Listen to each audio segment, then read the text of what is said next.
So Matt, you're telling me that you're happy that physical games are going away. You don't like them. You don't want to carry that binder of games around with you. Who uses physical games anyway?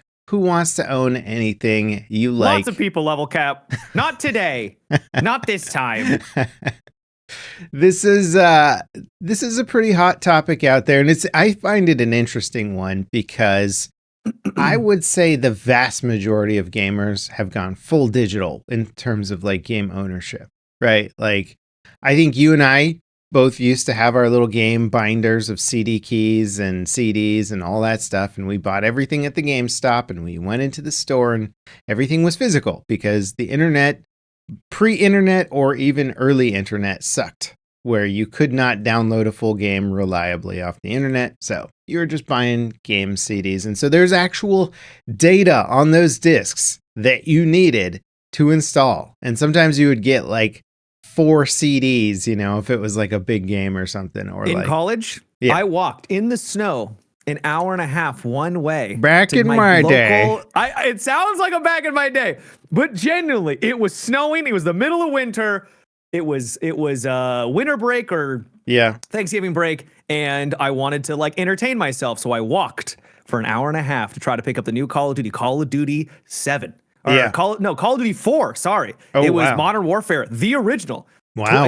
And they didn't have it. Did you buy something else? So I bought the orange box, and my love of Team Fortress 2 began that day. Oh, that's cool. See, that's what, like, I feel we don't have those experiences anymore where you go to the game store, they don't have what you want, and then you're like, I'll just check out like the bargain bin, or I'll browse the shelves. And then you come home with some game that you might not have played otherwise. And you're like, oh, this is cool, Yeah, it wasn't actually too bad. Yeah. That's how I got Shaq Fu. I don't know if you ever played Shaq Fu, Matt. Never played that, no. It's basically Mortal Kombat, but with Shaquille O'Neal, and he throws a flaming basketball at guys. I think I played it, but I didn't own it, and it was such a distant memory, I couldn't tell you if it's actually real or not. Yeah, I got that one in like the $5 bargain bin, and then ended up playing it quite a lot with my brothers, and we were like, oh, this is sick, Shaq Fu, man. Wasn't there like a Michael Jordan version too, where you got like ball upgrades or something, and you threw balls at... I don't remember. It's been a long time. There's been some good games out there, guys. You've really missed. You should dig into the history of gaming someday. But coming back to this physical game thing, the real story here is that Sony announced that they're going to stop selling physical games and having physical games for their system in 2028. So they're phasing it out. Get your physical games now, by the way, because they're going to be collectibles, I guess, And then basically Microsoft and Xbox have shown hints that they are going the exact same direction. They're releasing a product that's going to be designed for like basically copying your physical game keys onto your Xbox account, and then that'll associate those physical games with your digital account, and then your physical games will no longer be needed. It's an interesting subject because even the physical games that are being sold today are often just like hollow installers or key systems. So they're not coming with, gigabytes and gigabytes of data that's like, here's the full game, because so many games released nowadays with day one patches that are like absolutely critical to making a game function. It's not a movie or an album or something, right? Yeah. It's going to be adjusted and changed for years, potentially, and it's not the same game. Yeah, so they're already heavily reliant on patches and the internet just to be functional on day one, which is not how it used to be. You used to get a cartridge, and that was that, and it never got patched. And if there was a bug in it, that bug was in it forever. So... nowadays, it's just not the same thing. And sometimes it's literally just a key on that CD. You're not even getting any files. So that people are like, physical ownership. And you're like, physical. You own the key, but otherwise, that's all you own. And what I like about physical games is that you can buy them in any store, right? If you buy a game on Steam, that game always exists on the Steam platform. You can't move it to a different digital storefront. It is a Steam game forever. It's also yours now that you can do with it as you want. You could give it to a friend. You could the sell physical it. game. Like, Yeah. yeah, the physical game. Yeah, I think that's probably why people are so frustrated is that most people like the convenience of digital, but having the option to have something physical, something that you actually own, is really nice. And I think it also is a pushback on the fact that it seems like more and more these days we just won't own anything. Yeah. We can get every facet of our life now. I mean, you got subscriptions for heated seats and cars. Now, I don't think that one really went very far, but you kind of get the deal. Yeah. It's like I purchased this product, and yet you're going to keep things from me for arbitrary reasons because you want to make more money. And it's getting frustrating to be a consumer where it's like, I'm buying something, I would like to actually own this product. Yes, I may not own the intellectual property of said product, but at least I can do with it as I want. If I buy a chair, I can give the chair to somebody else, right? Yeah. And I think that's what's frustrating people so much. Yeah, you're absolutely right. And we've already seen the mass abuses around this sort of control, this ownership, whether it's car heated seats or recently Sony delisted like 500 movies from their PlayStation store because they lost their IP rights or whatever ran out on those films because they only paid for them for a certain period of time. So people bought them thinking they would be owning them indefinitely. And then they're like, sorry, unlisted from the store, no refunds. You don't have the movie anymore. So best example of the fact that you don't own it when you buy that key. There's some fine print somewhere that saves Sony from being sued when they do that. And it that's just where sucks. Consumer protections would usually kick in and be like, no.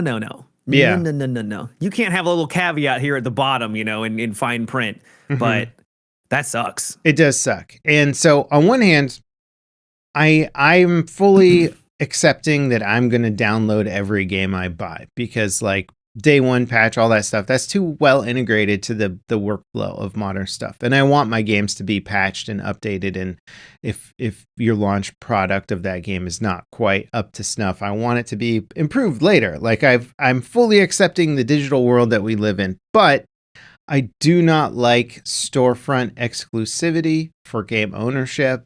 I don't like non-transferable keys, all that stuff.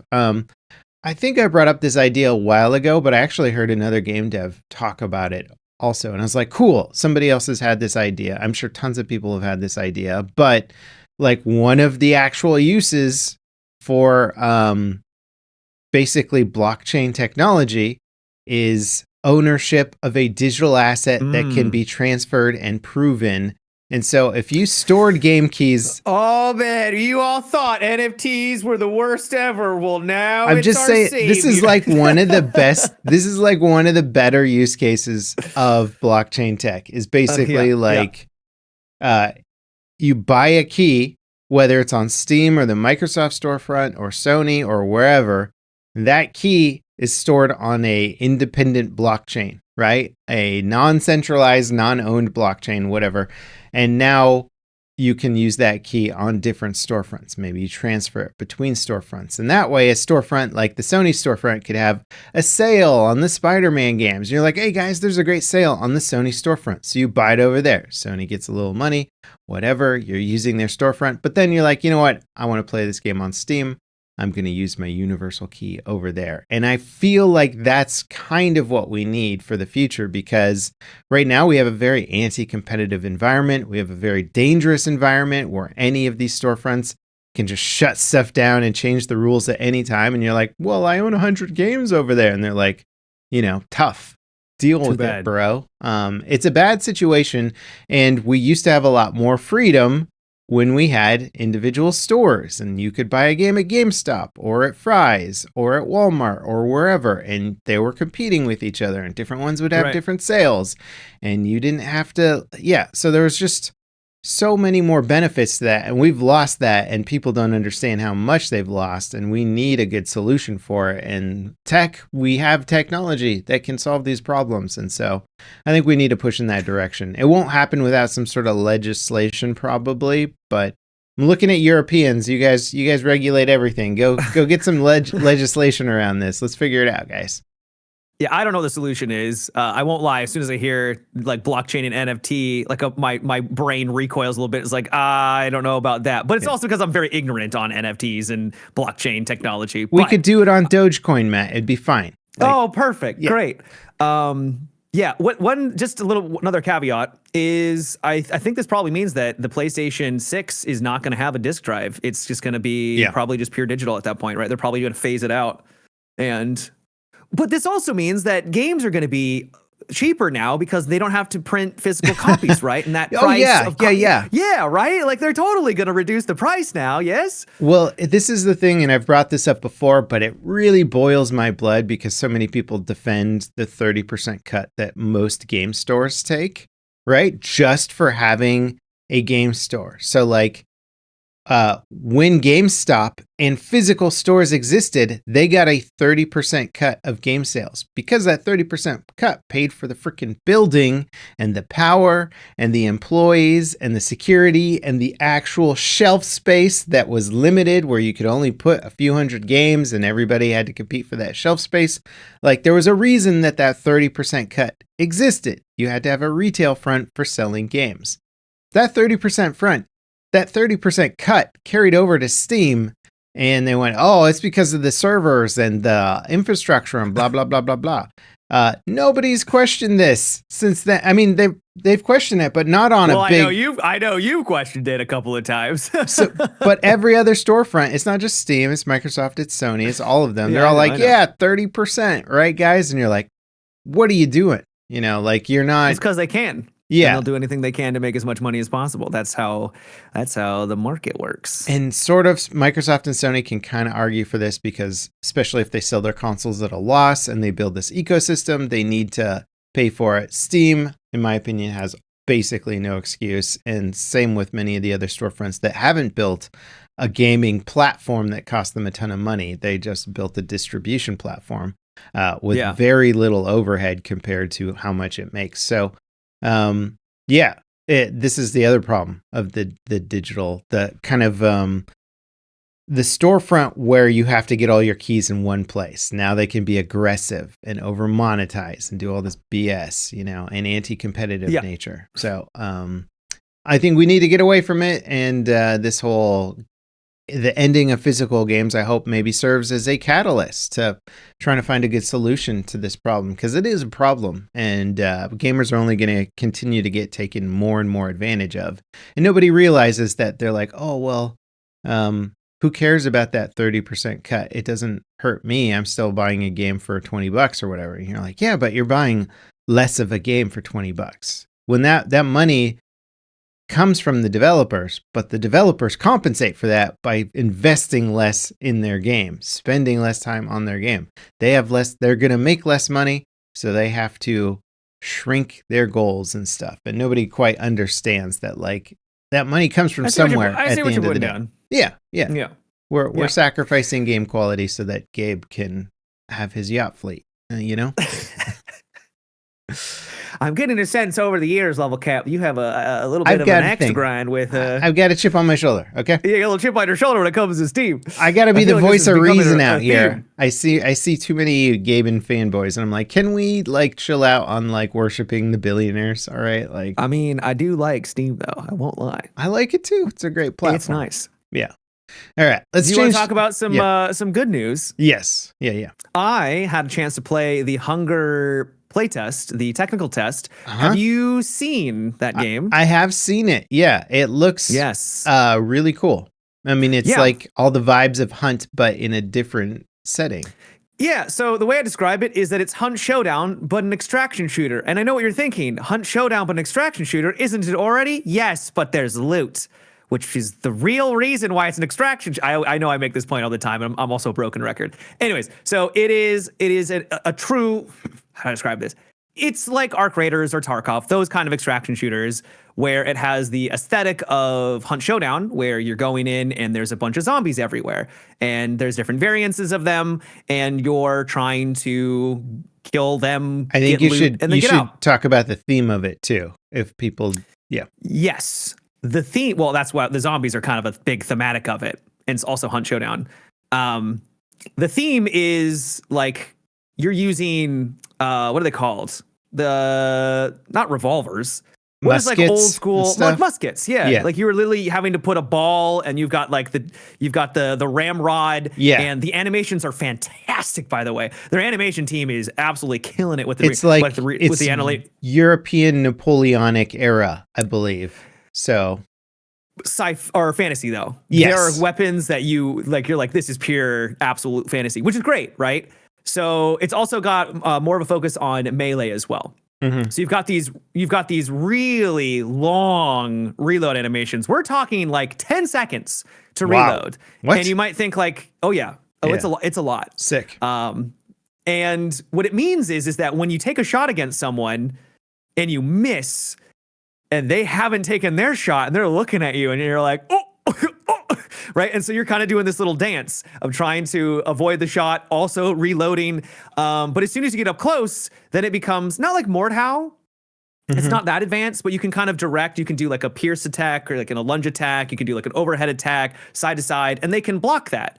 And it's all dictated by your energy. There is weapon energy, and then there is normal stamina for running around. So you can dodge away. That would be like your normal stamina. So they're two separate things, which makes the combat like actually really interesting and varied and kind of complex.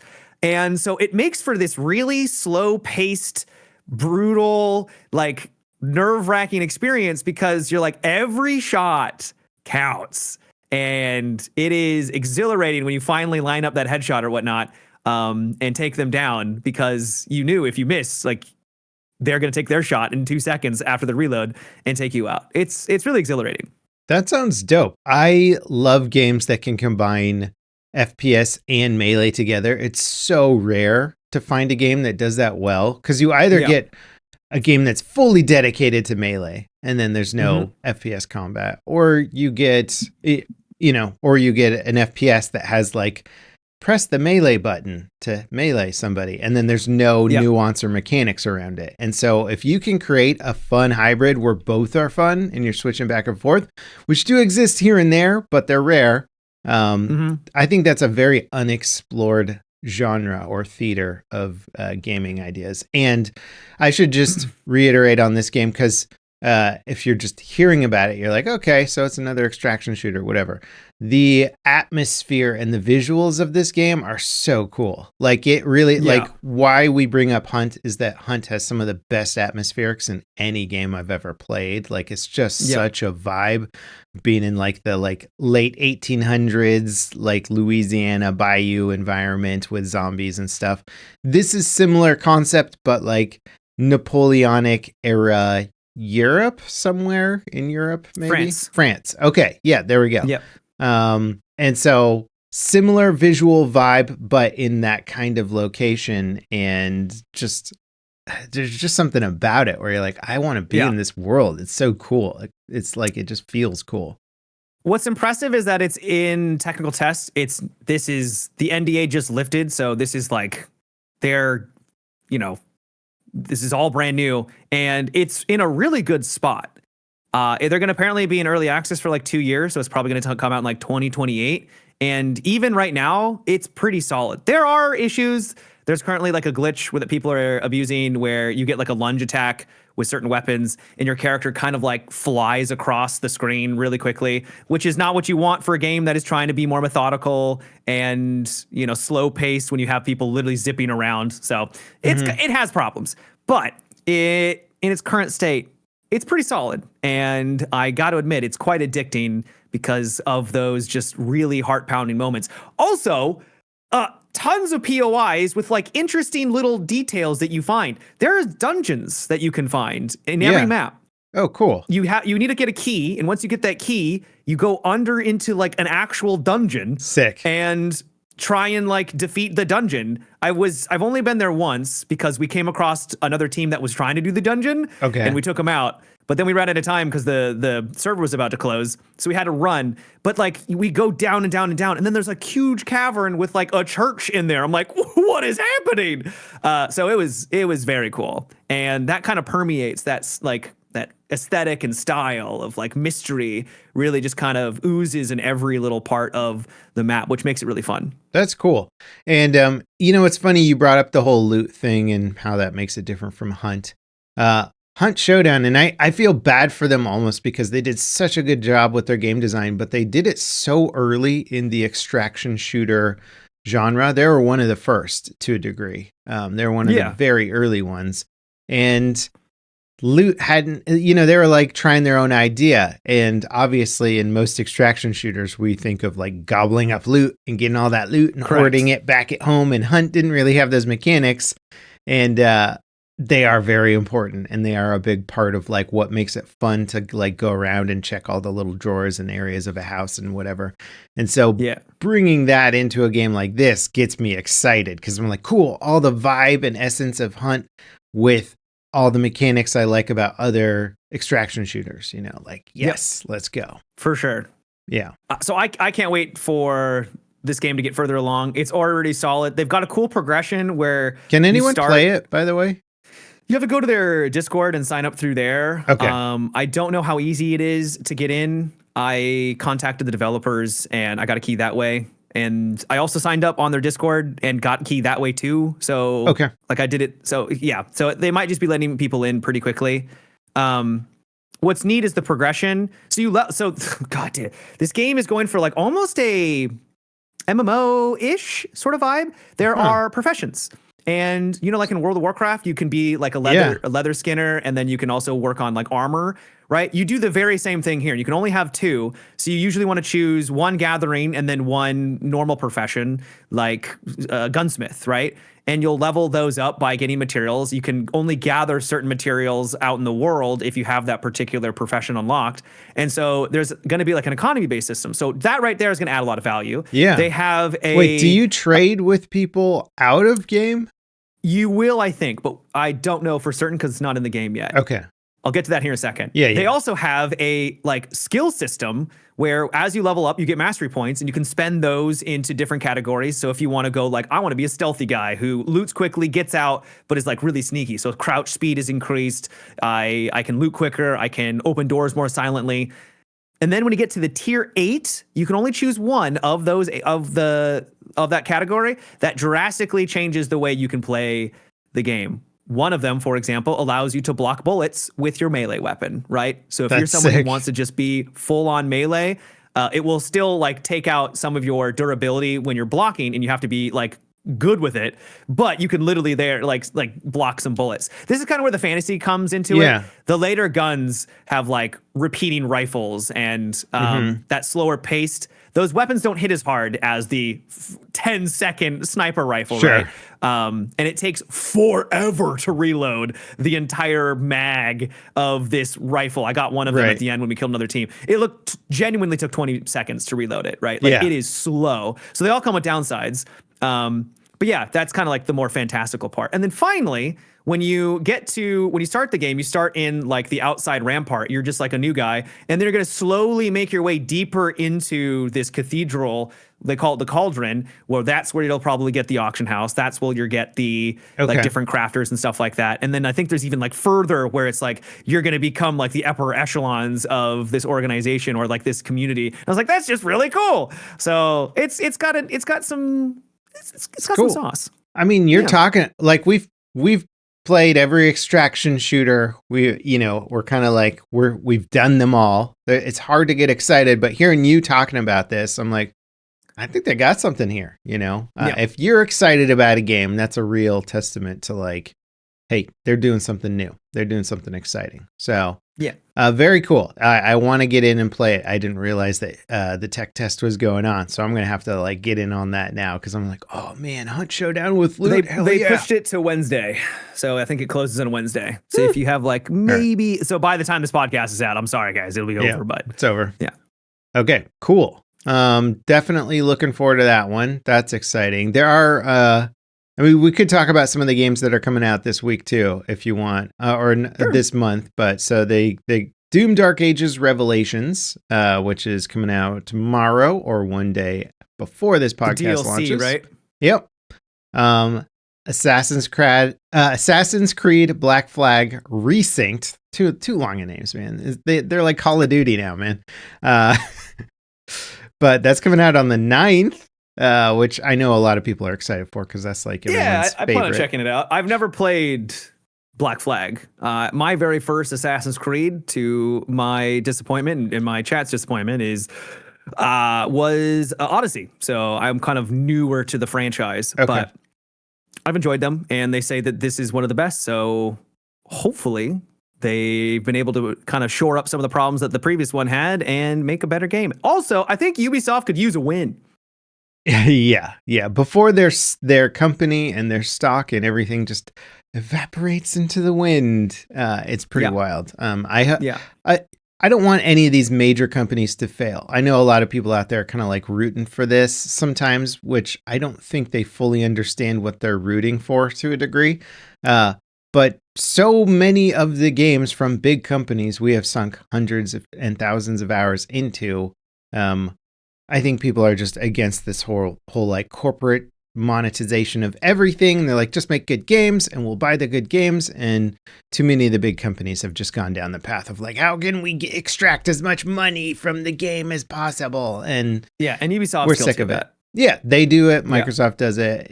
EA does it. Like everybody does it, and it's annoying. I think it's also a morbid curiosity. People like to watch when a building gets demolished, not because they necessarily want the building to go down, but because it's cool to watch something fall, right? Yeah. And being in a highly competitive environment, it's not like Ubisoft going down means it's the end of gaming, or even games like Assassin's Creed. Somebody will come in and fill in those gaps, and just like Destiny 3, right, guys? Yeah. Oh, but that's the other thing about big studios is only big studios can make mega games like that. Like an indie team can't make a Destiny game. They're too big. No. They require too much stuff going on. If you want that game, that Grand Theft Auto game that's got the most amazing visuals and animations and tons of content and giant open world, you're not getting that from an indie studio. We need the big studios to do that. So my hope, and this is maybe a pipe dream, I want them to follow suit with what Capcom did. Capcom was running into some problems back in the day, and then maybe I'm getting my history wrong here, but Resident Evil 7 came out. And then they're like, oh, that was kind of the turning point. But then they started doing like the remasters. Yeah. Like they started doing their Resident Evil remasters. And then they were like interjecting that every so often with like new titles, right? So if Ubisoft could be like, hey, here's Resync, it sells really well. Hopefully it does. They can use that to, fund their other titles or whatnot, and then give us some new games. And then maybe they'll probably remaster some other titles that people, love back in the day, like earlier Assassin's Creed titles and stuff like that, and kind of do what Capcom is doing. I would be okay with that. If it keeps good games, hopefully good games coming out, but it's going to be tough. That'd be very hard. What I like about the remaster, and I've in the past I've been kind of annoyed when there's too much remastering stuff going on, but I hear you. I definitely hear you on that. Yeah. What I like about it here, especially in Capcom's case or other studios, is it forces that studio to go back and be like, why was this game so good? Right? Because they usually pick a really popular game from the past and they remaster it and everybody's excited. But to remaster a game, you have to get into it and fully understand, like, why was this game so good? And it's sort of like a reset for that studio and those teams to be like, oh yeah, these are the core. Let's remind ourselves of what the core mechanics were that everybody loved so much, and that can be good. It's like a refresher. And then with Capcom, they're like, okay, cool, remaster, new game. Both are great. And you're like, cool. They've really jived with their genre again. They're getting back to the basics. Like it's important because I think studios can kind of lose sight or become jaded with their own franchises and not really remember why people are playing them or why they enjoy them so much, They can start to see it as just another game. Yeah. And I think unfortunately that's happened with Ubisoft. Now, I'm not advocating that we get a ton of remasters because I'm right there with you. Yeah. We have so many remasters. But if this is something that Ubisoft needs to do to like get their feet underneath them again and kind of get their mojo back, I wouldn't be opposed to, every so often seeing a remaster here. Yeah. Speaking of which, end of the month, this time for real, Halo is coming. Halo campaign remastered. Yes. Which I mistook was coming out last month. But, who needs months? I probably saw one of those European dates and was like, had it mixed up backwards, You know how they do the dates? Oh, I was like, European dates? Like, do they do something different? They're on a different planet, Matt. They have a different calendar. No, they switched the day and the month and... yeah, whatever. I got the I still don't. When you really get down to it, why do we do it the way that we do? Bro, have you seen that SNL sketch where it's like George Washington talking to his troops? And yes. And it's like, why are we doing it this way? He's talking about like the revolution and freedom and all the great things that are going to happen. And he's like, we'll have, different measurements and ways of measuring liquids. And they're just like, why? Why are we doing this? It's very funny. Yeah. That's good. Yeah. And like nothing divides into anything else evenly or properly. And it's just like, how many feet in a mile? And it's like, nobody knows, how many meters? They don't go in evenly. Don't worry about it. Or how many yards, right? Yeah, that's it. Too funny. It's too bad. Funny. Yeah. So there's and then we got the Palworld 1.0 coming out. Are you dropping back into Palworld? I do want to try some Palworld. I don't know how much time I'll put into it because I did try it when it originally came out in early access, but that was when it was in early access, right? Mm-hmm. When was the last time I played? Let me just double check. Because that was January 2024. So it's been over 2 years. Yeah. So it's probably a pretty significantly different game. I also feel like the advertisement for that title has shifted dramatically from when it originally came out because it was a mega success. It was humongous. But the advertisement for it originally was, would you like to have Pokemon? Definitely not Pokemon. Work as essentially hard labor in factories and also shooting guns for you. And you're like, yes, I actually would like that. Yeah. It's the plantation sim, Matt, but just with pals. Okay, not like that. Come on. It is though. It practically is. You're like, not the same thing. You're like, all right, my little pals, head into that mine over there. You like mining, right? As long as you put a smile on their face while they're mining, they're like, we love mining. Thanks for capturing us from the jungle and putting us in the mine. You basically went around picking up your pals, and each one had different strengths and weaknesses for different tasks. And so you're like, all right, you're going to be the one that mines this resource. And then you're going to be the one that's working on this conveyor belt for some reason, making weapons. And then you're going to work, So it was an interesting system. Supposedly, it's had a bit of a renaissance, whatever that might mean. And the game is significantly different now with polish, and like it's got like tons more zones, more fleshed out. I think there's probably like a story now too. So it'd be neat to go back in and try it out. I want the textile expansion where you can just have a textile factory and you're just like, all right, make those t-shirts faster. Hey, these shoes aren't going to make themselves. And then I want to be able to sell that product on like, an in-game online store essentially and compete. I think with you have a problem level cap. I think there might be some deep-seated issues. I think that's where Palworld should go for sure. But I do think it's funny that that's how they advertised it originally. And now I don't really get that vibe with Palworld. I think they kind of softened things a little bit. I'm sure there are still like extremes in there, but that doesn't seem to be exactly the way they're selling it. Mm-hmm. Mm-hmm. You want to talk about Star Citizen a little bit? Yeah, sure.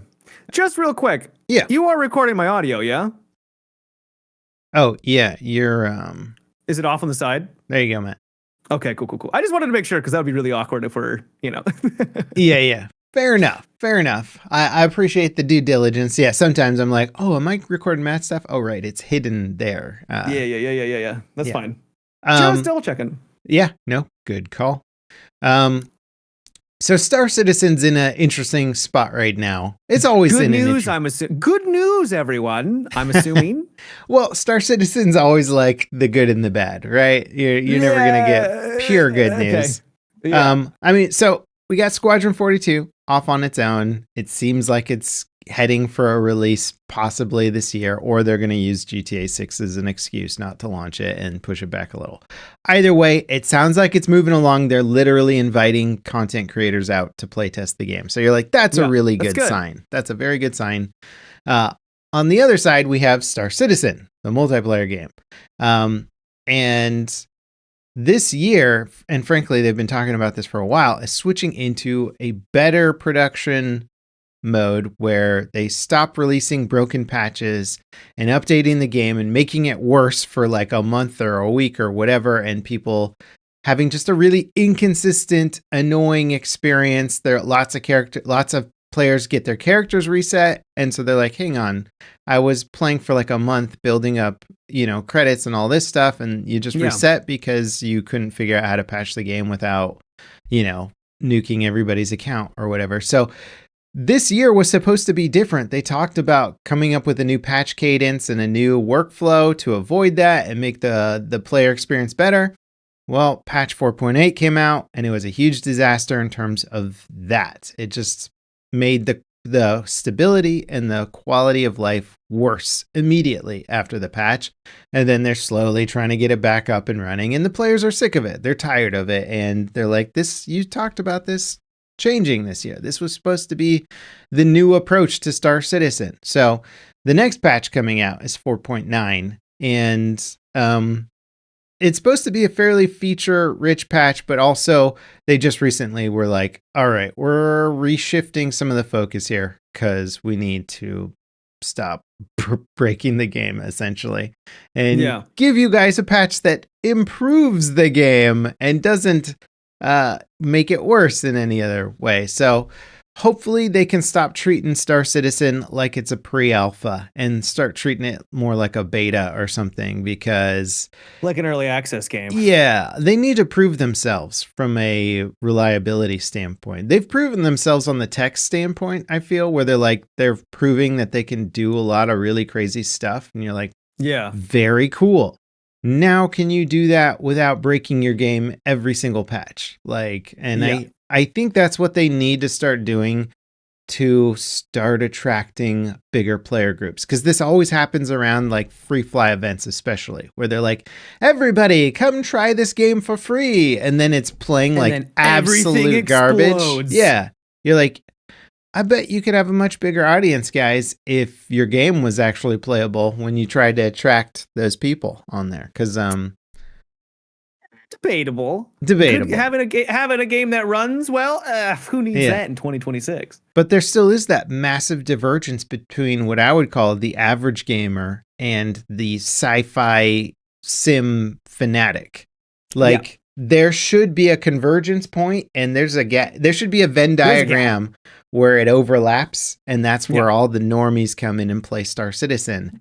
But there is a gap right now, and it's either you love spaceships so much that you're willing to put up with all this junk, and then normal gamers who are like, why would I waste my time with this insane experience? Like, it's not worth it. So they're still not there, and I'm hoping they can get there, because this year was supposed to be the year where they're like, we're gonna stability, everybody, stability and quality of life, and you're like, cool. And some quality of life has come, but at the cost of massive stability and chunks. And so I'm rooting for them, constantly rooting for them, and I hope maybe the release of Squadron can let them refocus a bit and get all their people focused. Well, fingers crossed. As always. Indeed. As always. I want to talk about a movie. Okay. Yeah, I know we can keep talking about games and stuff. I know you've been playing some stuff, but I have. I saw Obsession finally, and I haven't seen it. I've heard good things though. Yeah, this movie's really been making the waves in terms of pop culture news. In that, one, it was directed by a pretty young YouTuber, who's very much proven himself, and two, it's like one of the most profitable films ever. $400 million. What? Yeah, and now it's finally on streaming, and I'm sure it's going to make a ton more money on streaming. Because I just rented it. To them. Yeah. So I watched it, and I was like, is this all just kind of like pop culture hype? Is this actually a garbage film? It's fantastic. Like, I was gripped from start to finish. There was no way I was not watching that movie, like, once you're in it. Premise is incredibly simple. It's very much kind of like a monkey's paw type premise of like, you get a wish. Yeah. Here's your wish. Oh, that wish is gonna, like, the simplicity of that wish isn't what you think it is. And let the movie play out. You know, you sort of see where it's going. So simple concept, but the acting of the two main characters is just so incredible where there a lot is asked from them and they deliver so well. Apparently they were just like very unknown. Yeah. They were, no one. Nobody was known in this film. There's no big actors. It's very indie. The budget was like nothing. And they made one of the most compelling films I've seen in a long time. It seems like the perfect storm, and it's really cool that they were given a chance to even make it because, indie director, everyone, right? And just to make something that was so successful and so good is just awesome to see. Yeah. Apparently one of the main characters in the film, I think, is like the partner or the collaborator or something like that of the main YouTuber guy who did it. So one of the actors in it is literally like he's doing like YouTube sketches and whatnot. And you're like, that's cool. And they were all good. Everybody was really good in the movie and convincing and compelling. And it's funny. Weird to see the director. Apologies. Continue. Yeah, go for it. No. Go. So it was weird to see the director talk outside of his YouTube content because his YouTube content is very exaggerated and he acts like an idiot a lot of the times. And you're like, oh, you're not your character that you play in your YouTube constantly, right? Like, I don't think he has a character, but you kind of get where I'm going with that, right? Yeah. He puts on a show. And so to hear him talk like an actual person, like, it makes sense that you're successful and you made a good movie, right? Yeah. And I mean, that's sort of the secret sauce of YouTube, right? Is like, you see all these bros on the internet who are, very popular and you're like, how'd this idiot get here or whatever? It's a huge amount of work, and it's not just work, but it's also intelligence behind it. You got to approach it with analytical mindset and like really constantly testing and trying stuff and fixing stuff and learning. There's nobody big on YouTube, despite how dumb they might look, that doesn't possess some of that intelligence to get where they need to be. And I'm not saying like there's tons of dumb content creators. I'm not saying that, but they can the personality that persists on YouTube can often be very different from like the actual ethos and intelligence that it takes to get there, right? And I think we find that with a lot of those pop culture streamers or content creators where you're like, oh, there's something behind that that's you kind of got to look under the hood a little bit and realize like there's an intelligence there. What's cool about Obsession is it kind of feels like if you build it, they will come sort of moment, but that doesn't always happen, right? But it was cool to see it actually take off and have it work because there's a lot of luck on YouTube. Like there are so many great content creators that are very intelligent, very good at what they do, and it just doesn't ever go anywhere, right? Like it's such a there's a lot of luck. The phrase I always like to use is you have to work hard to get lucky. And that sucks, but that's kind of just the way it is. I will say this thing about Obsession that I like, and I haven't seen, I don't know if I've like done a deep dive on the trailers, but the first trailer I saw for the movie, I think did a really good job of not spoiling too much. Too many trailers are like, they give you all, you know exactly what's going to happen, and then you're expecting it. Not knowing what was going to happen in this film did well. I made an effort not to go any deeper than the first trailer I saw, I try and do that, not to spoil movies for me. I want to be surprised. So I didn't quite know all the points and where the film was going to go, but being surprised by Obsession was incredible. And I highly recommend it. It's an uncomfortable film, but it's like one of those movies where you're like, you just got to see it, dude. Like you'll be uncomfortable, but like that's the point, and it's fantastic. Well, I might just have to do that because I've been listening to your recommendations because I value you as a friend, and that is I watched Widow's Bay. Oh yeah, the entire thing. Oh my god! Well, don't spoil it. I haven't finished the last episode. It was fantastic. I can't believe it was the child with a toothpick in the outhouse all this time. Yeah. Isn't it great? It is fantastic. It is one of the funniest shows I have ever watched. So funny. Yeah. It doesn't even like, it's not like in your face with it, but you're just like, that was hilarious. Yeah. Why was it hilarious? But it just was. It's dark comedy. Yeah. But it was so good. The blending of comedy and then the next couple of minutes you are like genuinely afraid of what's going to happen next to these characters was phenomenal. Yes. So very, very happy with the entire show. I wouldn't say like the plot is anything to really write home about. Like I'm not like, oh man, I can't wait to see, what happens next. It's more of the characters are lovable. They're stupid, but they're fun. Yeah. And it feels real. Like it's joke, like it's funny, but it like these characters feel real. Yeah. And it does it's not just over the top for the sake of it, right? Uh-huh. Yeah. They're in this sort of contrived over the top idea of a sort of horror premise where they're all stuck on this island that's got some curse on it. And the curse allows the island to just invoke all these crazy, horrific things to them all the time. But they do respond to it like real people. They're like, this is terrifying. This is the worst. Oh, we're going to die. And so he goes down to the cellar and he sees like a hole and he's like, no, I don't care. I'm not going in there. Right. It's great. Yeah. I do like that too. And I like the police officer too, who's sort of like, he's like the one guy who hasn't bought into it all. And then when he sort of starts to figure out that there's more to it, like it's not just a bunch of like old wives' tales. He's like, we gotta get out of here, we gotta leave. It's like, let's not stick around and solve the case. Let's just GTFO. And I was like, yes, thank you. Like that's what any rational person would do. They wouldn't be like, oh, let's dig deeper and solve the mystery. It's like, no, just go, just get out of there. Yeah. And the so the mayor of the island, who is kind of he's sort of the straight man, where everybody else is like kind of the fumbling. He's also a fumbling idiot, but he's at least somewhat competent in what he does. But right. He's more of the relatable character, where you're sort of go along his journey, and then he's surrounded by the fumbling people, and that's where the comedy comes in, where he'll just ask his staff to do something. What is the woman's name? I can't remember. Do you know? I don't remember off the top of my head. But she's fantastic. Yeah, she's really good.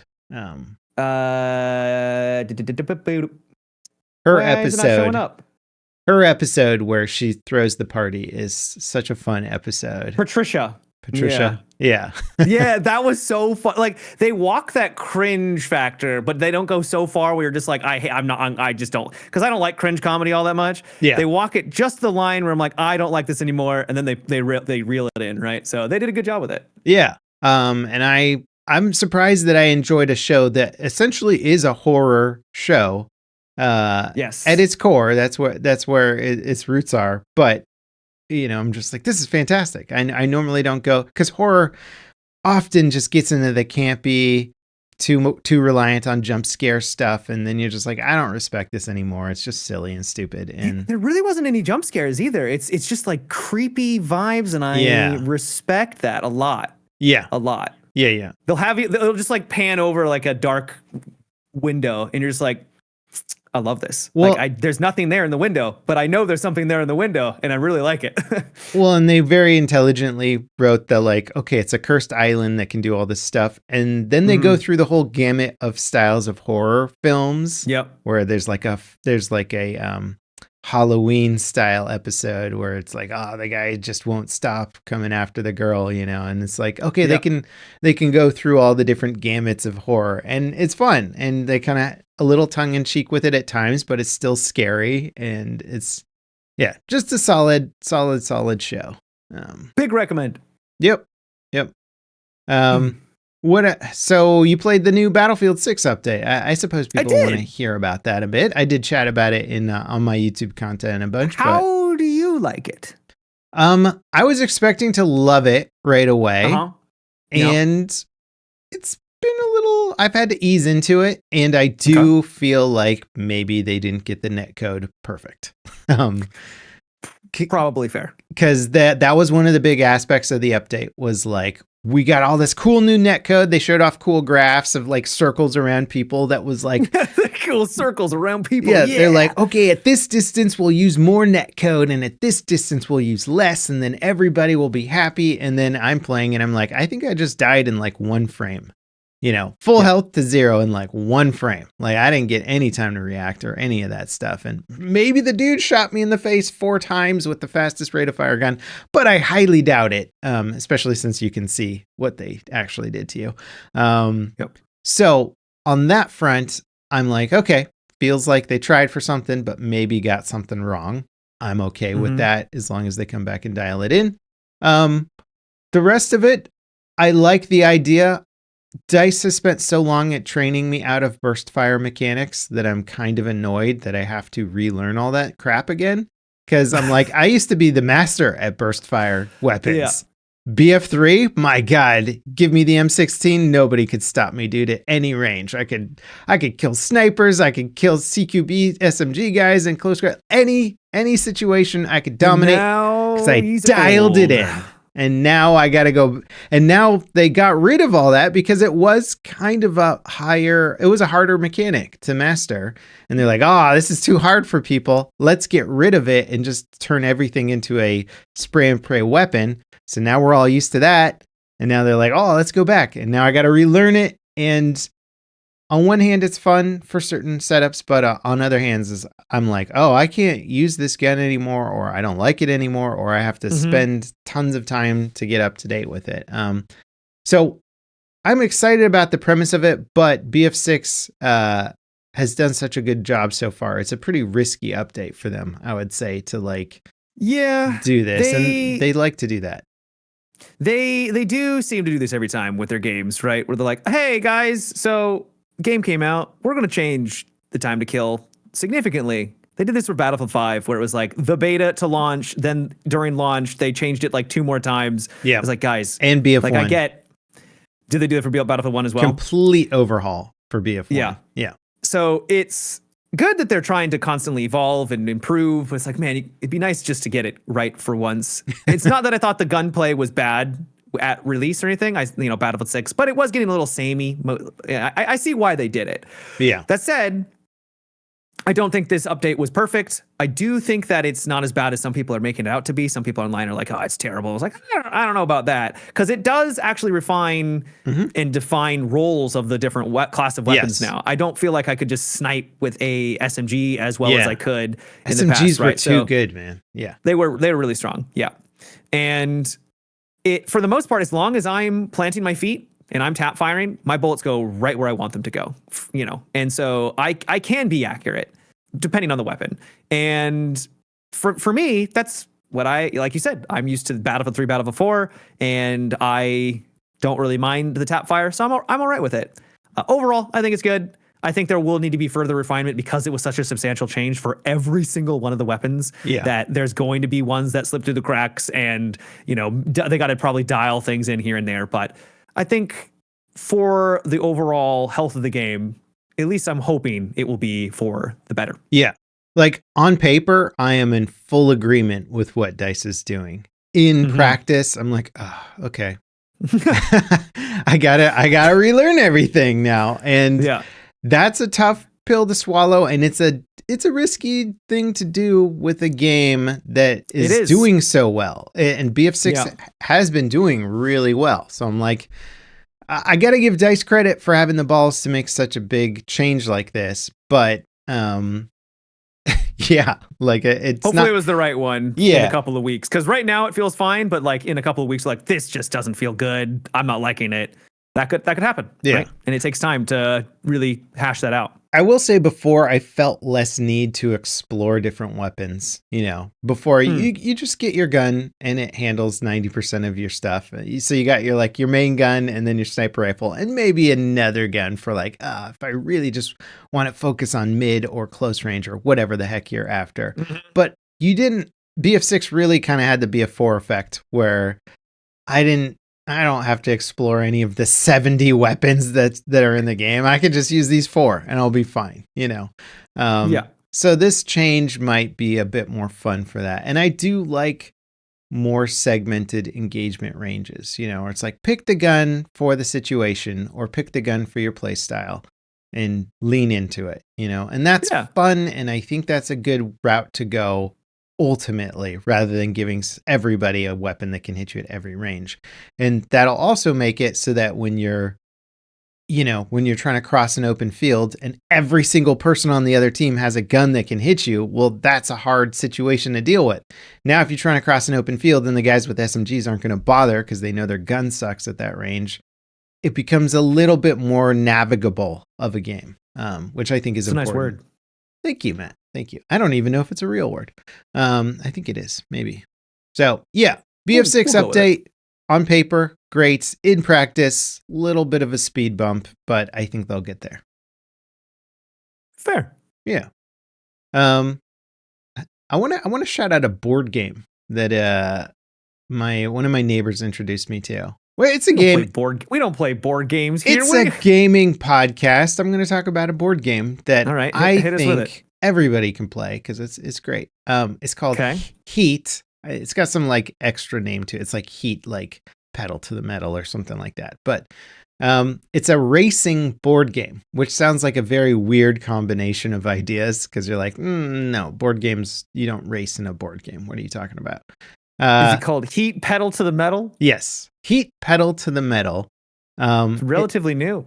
Relatively new. Fantastic game. It's so much fun to play. I bought it over the weekend and my son loves it. My daughter's trying to figure it out. It's a little complex for her, but is she, a child? Yeah.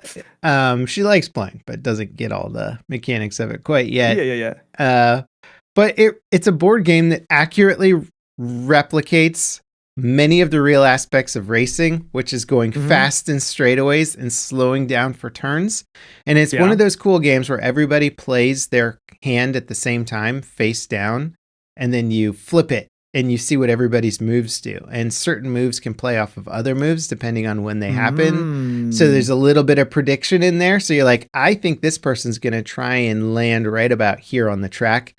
So if I can predict my moves, I can bump draft off of them and then like get all this bonus. So there's basic strategy and then there's that higher level of strategy of like really anticipating your opponents. And then what's cool about it is the game has kind of like all these ways to evolve it where you're like, here's the basic mode. It's the best way to start learning the game and we'll keep everything simple. And then as soon as you're playing it, you're like, man, this game is so cool. It'd be neat if they had this mechanic. And then you look at the advanced rules and they're like, we do have that mechanic. You want to upgrade and increase the depth of this incredible game? You want to make it a bit more challenging? Well, buckle up. So it just has this incredible ability to scale into a much deeper, more interesting game. They even have a tournament mode where you can you're basically deck building in it, where you can start adding cards to your deck that will cater your car or your deck to your play style. You're not just like, oh, that's a good card, I'll add it. You can start building around ideas where you're like, I'm great in turns or I'm incredible on straightaways, which again is how real racing cars can differentiate from each other, where you're like, oh, the Ferraris in F1 are fantastic on straightaways, but suck in turns, and like that makes a cool dynamic when racers are going up against each other. Same in this game. And you're like, oh, it's so cool. Like, I'm just really impressed with how well constructed this board game is. I normally am not like that big on board games, but this one stood out to me as I'm like, wow, this is kind of like a perfect game. It's incredible. Nice. It looks cool. I was looking at some pictures and it looks neat. Yeah. So if you have friends and or a semi-social life. Damn it. Yeah. Sorry, Matt. But yeah. It's a solid one. How about you? Any recommendations? How is Alien? So Alien Dark Descent I played. It's an older title, a couple years old, and it flew under my radar. It came out and I was like, I kind of want to try that, but I just never got around to it. I finally got around to it, played it for a day, and man, nice little game. It's sort of like an XCOM, but it's real time. And you don't control individual units. You just move around with like a squad. Yeah. And you're trying to accomplish goals I don't want to get into too many spoilers, but you're trying to accomplish tasks on like this planet. And you want to successfully extract without anyone dying. Yeah. And you level them up like kind of an XCOM. They have different classes so you can have different roles. And it's just trying to not die to the xenomorphs. This game looks cool. I completely missed it. It's a great idea. It is XCOM, but in the Aliens universe. I don't want to say it's XCOM because you're not planting, there's no like grid, and it's not like turn-based or anything like that. Oh, it's not turn-based. Okay. No, it's not turn-based. It is real time. You can pause and then like command them to do different tasks, but that's where the depth comes from, right? You get like only a certain amount of resources, you get only a certain amount of command points, and you have to be really thoughtful of when you use them. Because if you're not, you're out of luck, right? And so if a wave is coming of xenomorphs, you got to be like, okay, let's put turrets here. We're going to lock down this door so they can't go through that, so that they're going to come through here, right? And it makes it really strategic in the moment. For anyone who's trying to like visualize this game, because I'm looking at it right now, basically Aliens, one of the coolest alien movies ever, where all the Marines go down to the, this planet and then are like fighting in corridors and fighting off aliens and trying to survive. It looks like that, but you're sort of controlling them top-down style, XCOM style, and micromanaging your team, which I'm like, what a great premise. Like, the Aliens movie was such an incredible film that it's like, that movie has probably spawned like 100 games off of just the idea, whether it's a literal Aliens game that's just like, we're just exploring this movie further, or another game that's just like, this is 90% inspired by Aliens. Like, just the vibe of those corridors and aliens and all that. It feels like it defined what a corridor shooter almost could be, where they're like, wouldn't it be cool if you're just stuck in this creepy corridor environment and like waves of aliens would attack you? And it's like, What's fun too is that the aliens are threatening. I recently played a VR ported to PC game, alien game, and the aliens were just a snooze. They're just like, I'm going to kind of wander around in front of you, giving you the chance to shoot at them because it's supposed to be a VR title. This is like, if they're rushing you, they're rushing you. And you need to put down suppressive fire to slow their movement, because if you don't, and there's a lot of them, they're going to get through and you're going to get wrecked, right? So it makes them feel threatening. It makes them feel dangerous. And because of that, it becomes just more fun. Cool.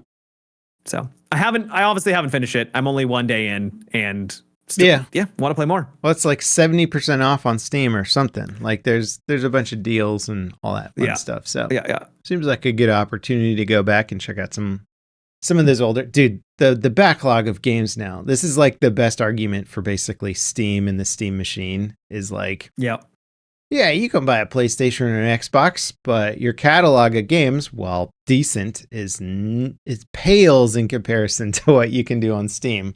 And we're kind of in that era. We're firmly planted in the era of you can go back 10 years and still find fantastic, enjoyable games, which was not always the case. A lot of those games would end up being very much nostalgia plays where you're like, oh, these mechanics are old and clunky and weird, but I remember it, so I like it. But now you can go back and play games that you've never played before that are much older and just being like, oh, this is such a good game. This is incredible. The backlog is just insane now because we're getting less evolved mechanics over the years and less visual upgrades over the years. We're kind of plateauing a little bit, until the next big, Matrix level upgrade we get in gaming. Until then, though, the library of stuff is incredible, and plenty of games on my backlog, plenty of games that I've bought. Plenty. Yeah, it's crazy. So that's you cool. Don't need any new games. I know, for a while. They could stop. They could stop making games for the next 5 years. They shouldn't. I mean, not Mr. Streamer over here needs a new game every week. I need my new games. Yeah, just put it in my veins. Need it. Yeah. But it's exciting. It's exciting. Have you been watching the World Cup at all? I have not. I've seen some highlights. There's that. I think he's Norwegian. Yeah, and he's an absolute Holland. I think he's an absolute animal. He just kind of like juts his head out and he just walks. He's a good meme machine for sure. Yeah, he really is. That guy is incredibly athletic. It's just like I can't even imagine. Yeah, so I saw some highlights. It's, impressive, but I just don't really follow football, and because of that, I don't really get the excitement that other people are like. Did you see that goal? And I watched the goal. I'm like, that was impressive, but I don't really appreciate how impressive it is. Yeah, I mostly kind of. So this year apparently has had the highest attendance record in history, and it just seems like everybody's talking about it now. But maybe that's because we're in the U.S. and it's being hosted here in Seattle, and also the U.S. is doing decent for a change, which is not usual for us in the World Cup. So actually, by the time this podcast goes live, we will have found out if the U.S. wins against Belgium. So we could have been doing decent on Monday, and on Tuesday we'll know for sure if we really stepped up to the next level. But it's been fun. I've been watching it. It's cool to see like legends like Messi play and get like a hat trick and stuff like that. And still just insanely talented. I know, when you're seeing these guys who are like in their 40s and they're like dominating, you're like, dang, dude, that's some veteran skill right there. Like, obviously, they don't have the physicality to like be at the same physical level as some of the younger players, but my gosh, that level of experience and skill is just like carrying them through, and it's just awesome to watch. For sure. Yeah, I've been enjoying it, but I'm not going to sit here and talk like I know anything about soccer, aka football. You don't have to say it with such disdain. Oh, I will. I'm an American, Matt. I'm an American. I'm an ignorant American. Yeah.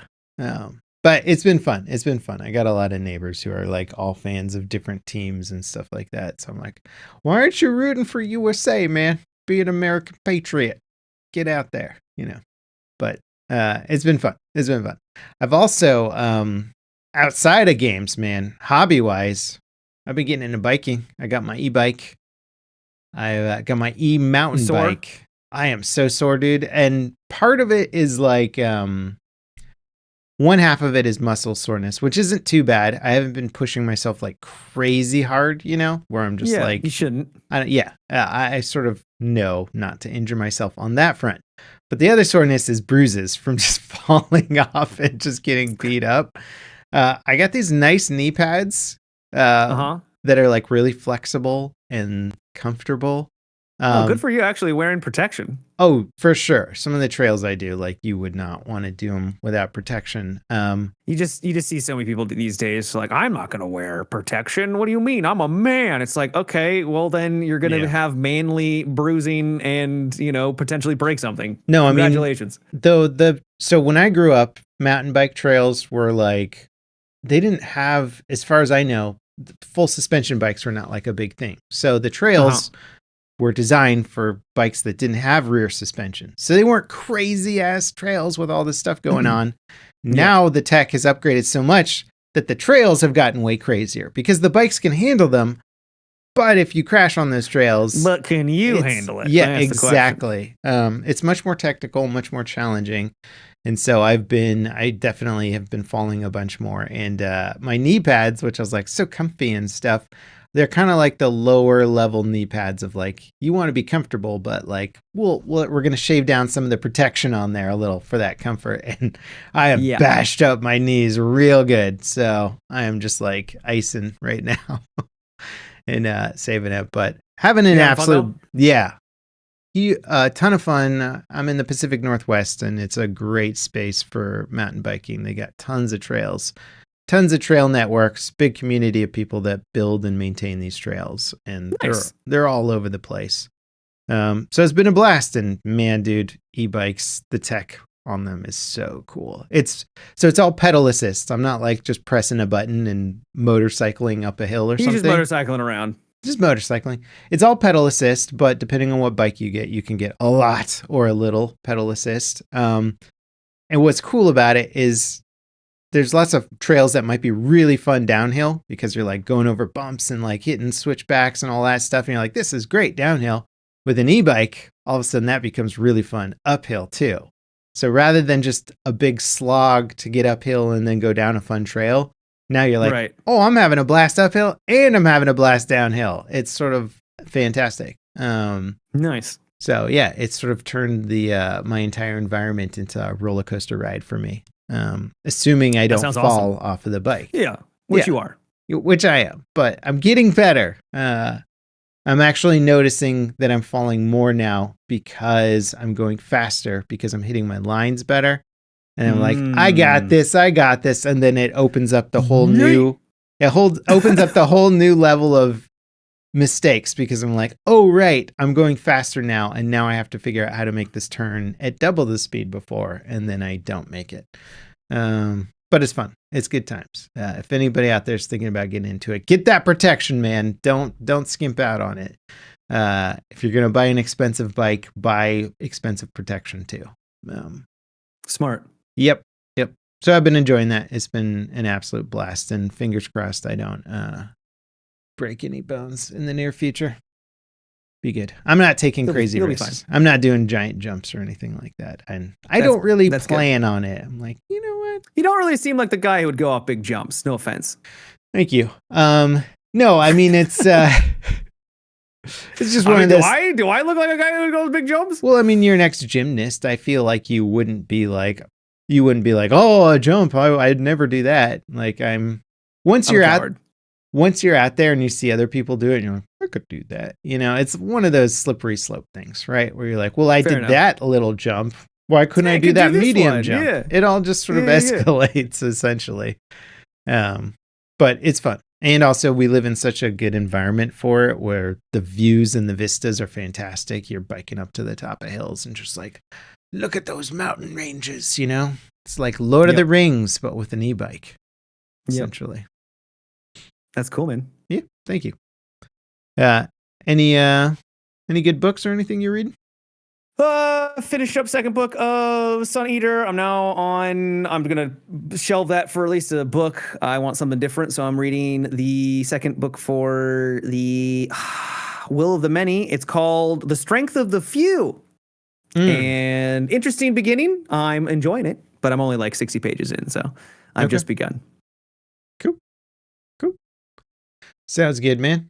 Well, I'm excited for this month. We got a lot I'm excited, especially for the end of the month with the Halo release, but there's some fun releases and, looking forward to what happens. There's a lot of shakeout in the industry right now, which I'm following. Xbox is going through some major stuff and we've sort of been talking about it a bit. There aren't any massive evolutions to it other than there's probably a lot more layoffs coming in the near future and we're going to be following that. And I'm sort of just watching it and like, what's happening to the industry right now? This is probably one of the biggest shakeups to the game industry that we've seen in quite a while in terms of studio downsizing, interest shifting, platforms changing, like everything's changing massively, really quickly.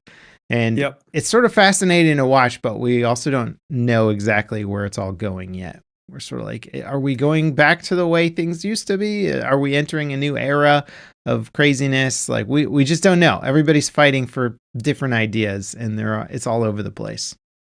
Yeah. Hopefully it's for the better and people land on their feet. I think indie's there to save us from lots of big, dumb corporate decisions, which is nice. Yeah, hopefully. It's a really nice kind of safety net where you're like, well, we can always rely on the indie scene to continue making cool, new, fun games for everyone. And then AAA big publishing are like, we're going to get rid of physical games and platform exclusivity and blah, blah, blah. And we're like, okay, guys, as long as indie's there to like give us a little bit of a grounding in like good practices. Right. Yeah. Right. I feel safe with them. But otherwise, I think that's a good spot to wrap up the podcast there. Sounds good. Well, everybody, thank you for joining us at the Level With Me podcast. And if you want to check out the Patreon, it is linked below if you want to support our podcast further and check us out for a live stream that we are now recording on Monday mornings. If that meets your schedule, you can come on by, hang out, and have a little post-podcast chat with us as well. Regardless, though, we appreciate you, and Matt is going to leave you with some very helpful advice. I think you already tackled the advice this week, and that is to always use protection. Uh-huh. Is that just a general statement, or are we? Well, you know what you're talking about for biking, right? Like, you know, you want to have protection. You want like knee pads, elbow pads, and things like that. Yeah, protection is important. Also, my other piece of advice is genuinely check out Widow's Bay. It is really fun. So that'd be my other piece of advice. I really liked it a lot. I think it's one of those shows that's good to push outside of your usual genres for, because I normally would not big into horror shows, you know. I haven't enjoyed too many in the past, but this one definitely finds a nice niche there. I would agree. Yeah, and that whole protection thing too is like, I've been watching mountain biking YouTube channels, of course, you know, to like kind of get the vibe on tech and technique and all that stuff. And a lot of those channels, the big ones, are like guys who used to compete. And that I watched one video that was about this dude talking about his injuries, and he's now 40, and he's talking about all the stuff he deals with now because of the injuries he used to get. And it's like, you might be young and you might recover quickly or more quickly than somebody else, but that stuff stays with you sometimes. And so it adds up. Yeah, it adds up. So it's like, if you can prevent it, and you know, I see different guys going downhill on these tracks, and some of them have a full face mask and a neck protector that's locked into the helmet.